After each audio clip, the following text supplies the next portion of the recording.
ต้องไปต่อที่บ้านสอบสวนตามเช่นกันอัยการนะแล้วก็ร่วมกันนะ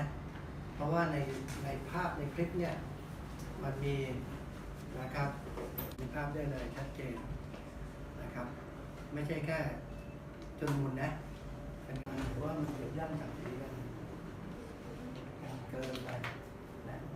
แต่ว่าเราก็ยึดถือกฎหมายแหละแล้วก็ถ้ากรณีก็คงติดตามความคืบหน้าของคดีฝ่ายกรณีนะครับก็วิเคราะห์แล้วนะครับการกระทำกันนอกเหนือจากที่เดิมที่พนักงานสอบสวนท่านมีไว้แล้วตอนนี้ที่ท่านมีของกรมนนำมามอบให้แล้วตอนนี้เราได้ในการสอบสวนทั้งสองฝ่ายนะครับก็จะมีกำลังรวบรวมพยานหลักฐานเช่นเรื่องของการรอผลพิสูจน์ของอาวุธปืนนะครับซึ่งจะได้ดำเนินการส่งฟ้องให้เร็วที่สุดครับแต่ก็คือเป็นคดีทะเลาะวิวาทใช่ไหมครับมันต้องดูในข้อกฎหมายอีกทีหนึ่งเบื้องต้นก็จะเป็นเรื่องของการทะเลาะวิวาทเรื่องการร่างกายเรื่องการยิงปืนในที่สาธารณะและการนำพาอาวุธปืนที่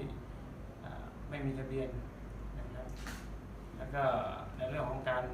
ร่วมชุลมุนนะครับก็จะดูในข้อกฎหมายทั้งหมดแล้วต้องมีการแจ้งข้อกล่าวหาบ้างอย่างแจ้งแล้วครับแจ้ง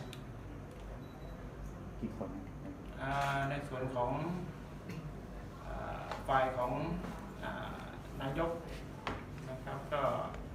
แจ้งไปตัวมือปืนซึ่งเราจะแยกแยะจำนวนของคดีของข้อหาในเรื่องของการทะเลาะวิวาทเป็นเรื่องของอาวุธปืน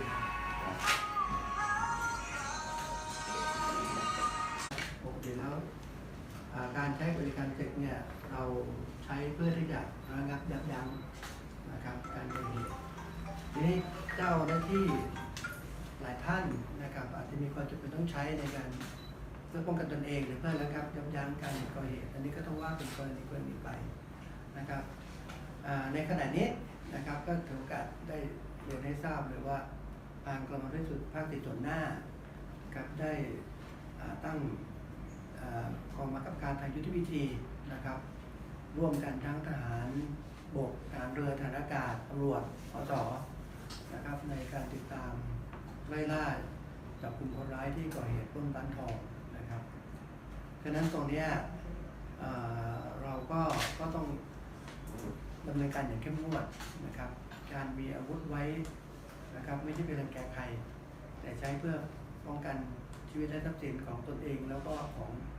พี่น้องประชาชนครับการทั้งจับดินใช่ไหมครับทางกองในการรักษาความมั่นคงในภาคสี่ส่วนหน้าเนี่ยจะเชิญประชุม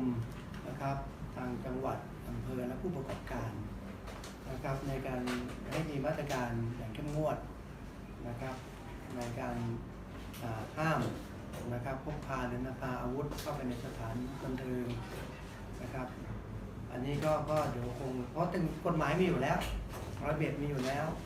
นะครับก็เดี๋ยวจะดำเนินการในการเชิญประชุมแล้วก็กำหนดแนวทางปฏิบัติออกมานะครับที่ในส่วนของคดีเมื่อสักครู่นี้นะครับฝ่ายกฎหมายของกรมนภาคส่วนหน้าเนี่ยพิเคราะห์ข้อมูลภาพถ่ายหรือ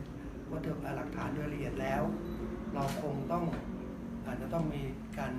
แจ้งข้อหาเพิ่มในเรื่องของการพยายามฆ่าเพราะพฤติการของการชักปืนขึ้นมาแล้วก็ขึ้นลำแล้วก็เอาปืนไปจ่อหัวนะครับแล้วก็ปืนไล่ยิงอันนี้นะครับน่าจะเข้าข้อหาพยายามฆ่านะครับนโยบายของท่านแม่ทัพก็คือดำเนินคดีถึงที่สุด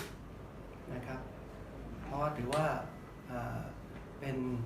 เจ้าที่ของรัฐไม่ว่าจะเป็นข้าราชการประจำข้าราชการการเมืองก็เป็นเจ้าที่ของรัฐเราจำเป็นต้องให้ความเป็นธรรมกับทุกฝ่าย